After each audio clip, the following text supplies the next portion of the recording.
I'm excited to share with you about people. I kind of want to think of this as like, are the right people in your boat? And some of the things that were just said. Rudy mentioned that if you can have someone help you get people and understand their behavior and get them in the right seats, well, they're worth spending money on. He's talking about training and consulting. That's what I'm going to talk about today. It's going to talk about getting the right people in your boat. And so let's discover a new way. There's a new way to serve people, to lead people that you are in charge of or in your family or in your boat. Again, my name is Jason Roeder, and I have a focus on helping leaders and their teams maximize their performance and ensure that they can identify the right individuals and put them in the right seats in the boat. Okay? So, here's a strategy that I'm going to share with you. It's been observed it's been documented for many, many years. Actually, in fact, as early as 444 BC, Empedocles decided, you can go to the next slide. Empedocles decided that what I'm starting to see is that people have different characteristics and different personality styles. Next slide, please. And so Empedocles realized that different people behave differently. Then, in about 400 BC, Hippocrates, he noticed the same thing, except he started using terms like sanguine and choleric and phlegmatic and melancholy to describe them. Again, 4 types, 4 styles, let's call them, of behaviors. In the 1920s, Carl Jung and William Marston were studying in 2 different universities, but they were also looking at the correlation between behavior and its predictability between individuals. So Carl Jung went on to create Myers-Briggs, the Myers-Briggs test, and Dr. William Marston went on to create the DISC profile. We're going to talk about the DISC profile this morning. So, the Maxwell DISC is the only instrument that is based on the leadership and communication principles of leadership expert John Maxwell.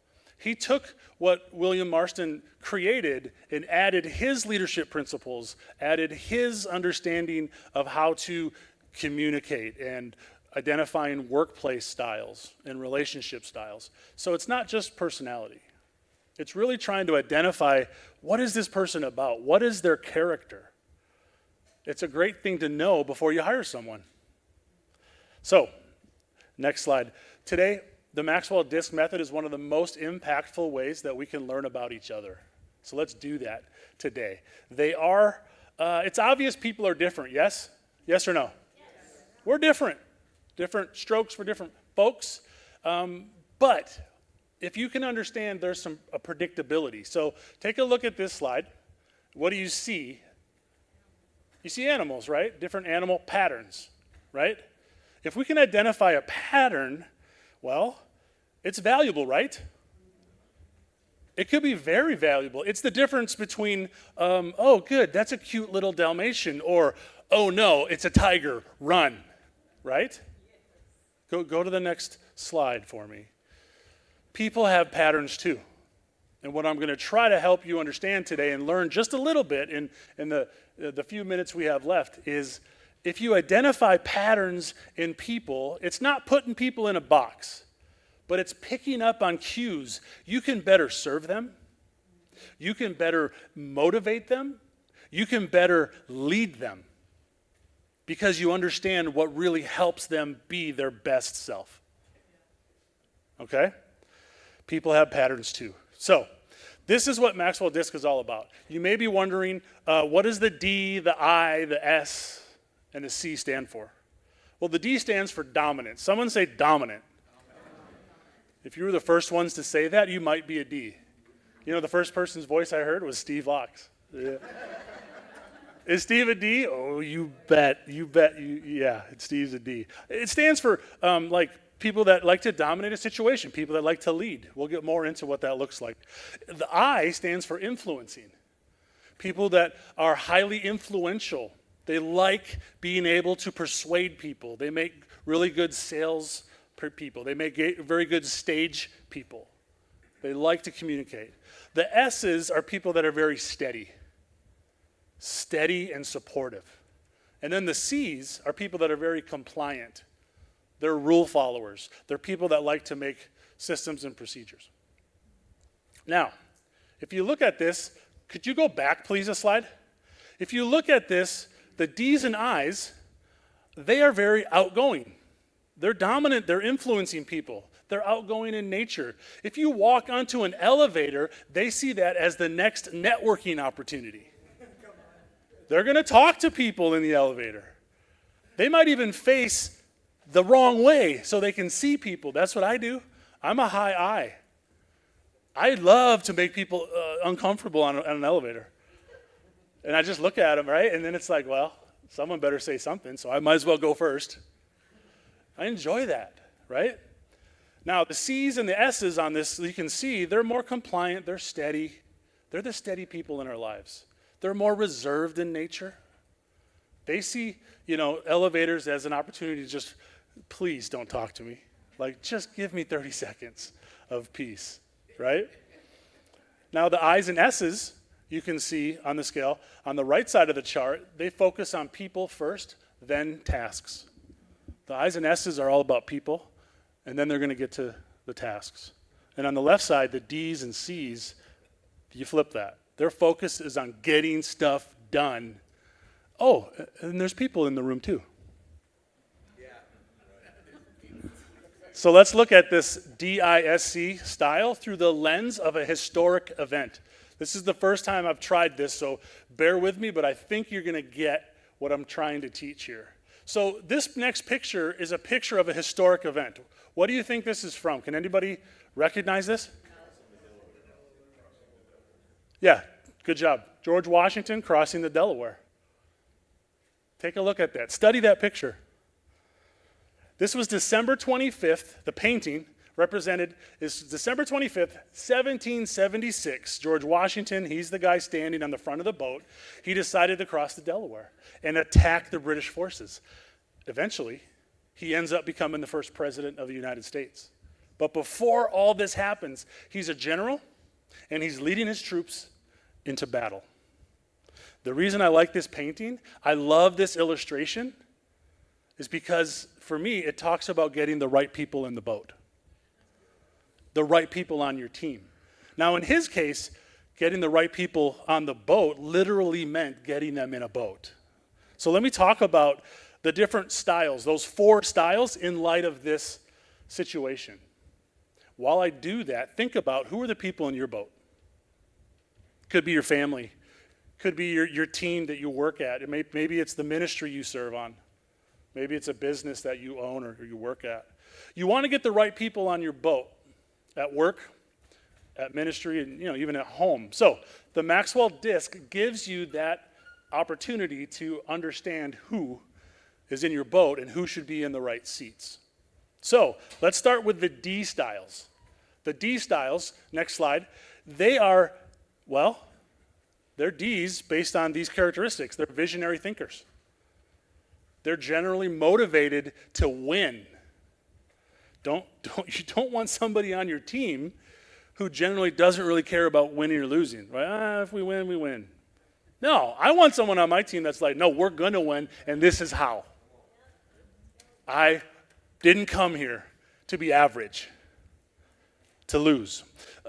You put that guy on my team. Yeah, I'm with him. They're usually confident. They're bold. They're daring. They're not afraid, though. They're daring, but not afraid. Not only are they not afraid of challenges, D's are motivated by challenges. They're motivated by a problem to solve. George Washington, definitely the D here. Definitely the D. This guy was motivated by this challenge of crossing the Delaware River. Yeah? And so, look, that's why he's standing. There's one guy in the boat standing, and it's the D. Everybody else is kind of, I don't know. And he's like, I will lead you across. Let's go. That way. Now there's another D I want to point out. If you look behind him, there's a guy way back there on a horse. This guy's on a horse on a boat, y'all.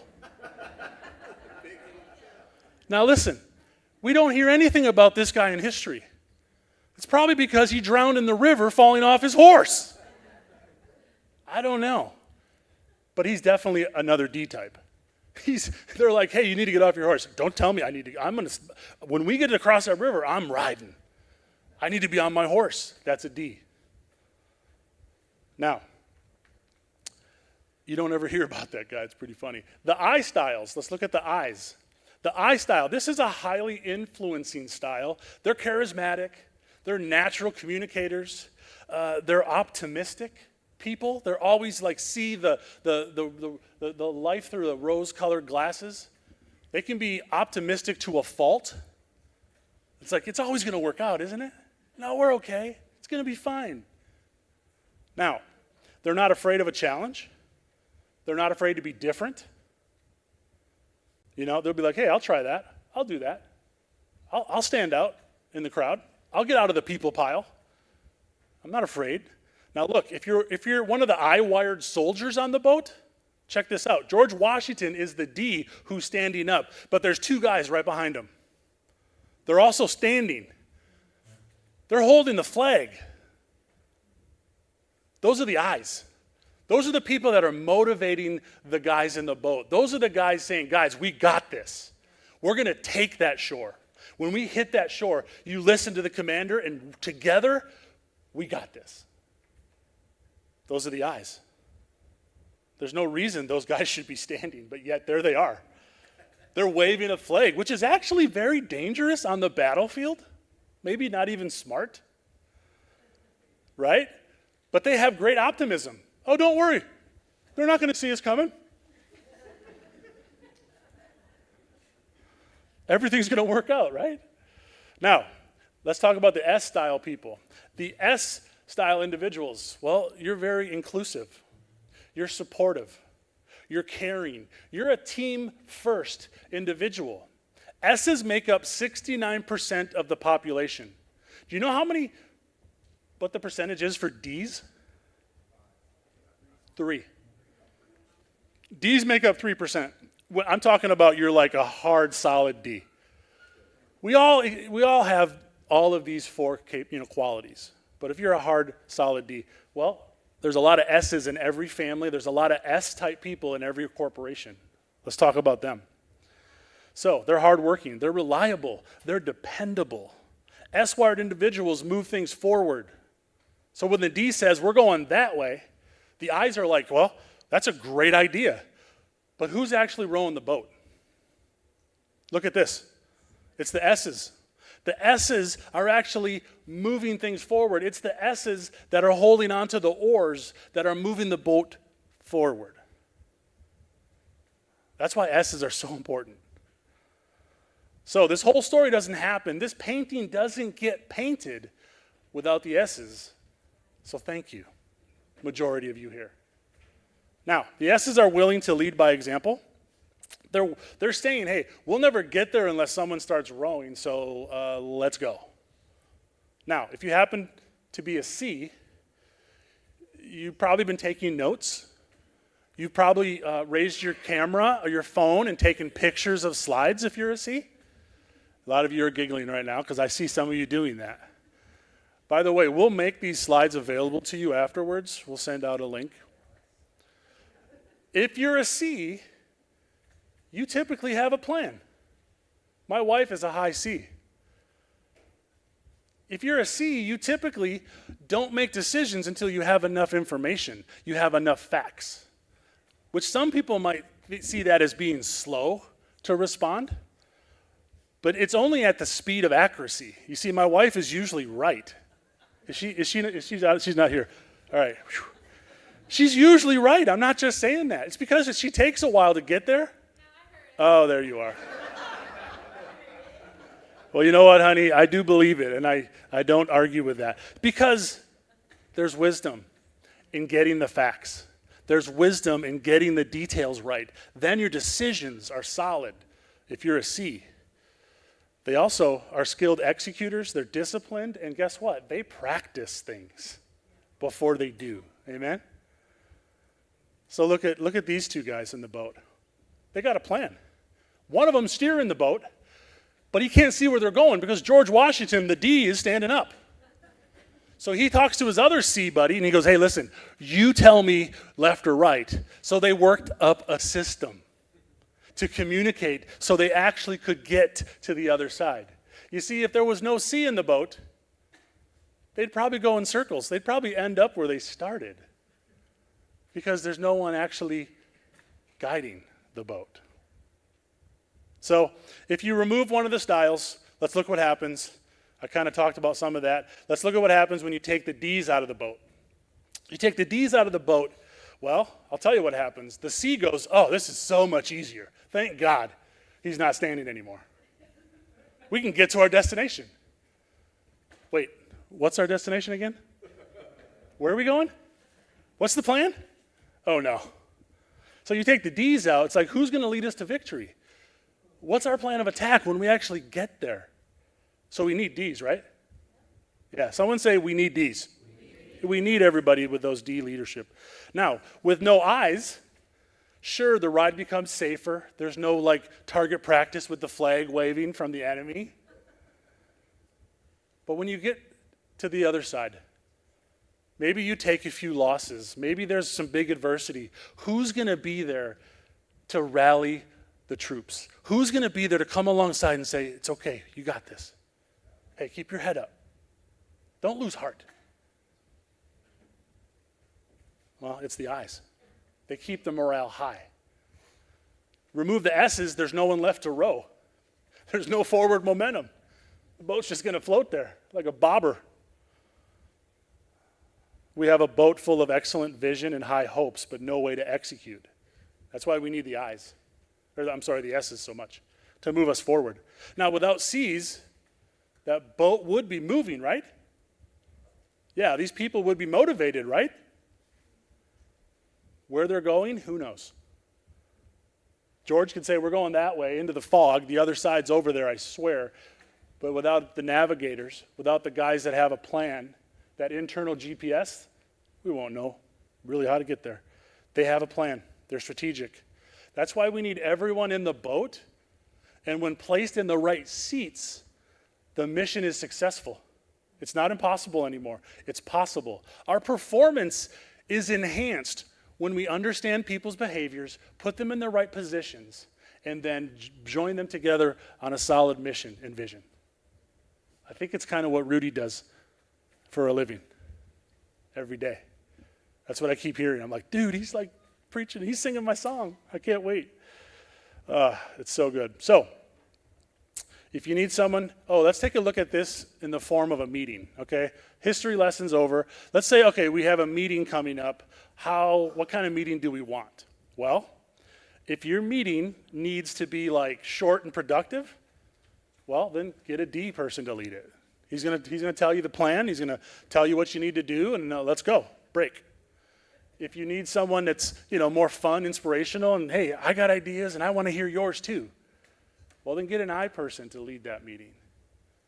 Maybe the other one, hey, we need details. We definitely need structure. We need to really have like a plan and procedures and systems and systems for our procedures. Well, then let someone who has all that S. And then practical and supportive. That's the S, actually, practical and supportive. Let's listen to each other. Hey, we're all on the same team here. We don't need to argue. Let's have a collective agreement here. Let's have unity. So here's the deal. It takes all of these styles, right, to run a good meeting?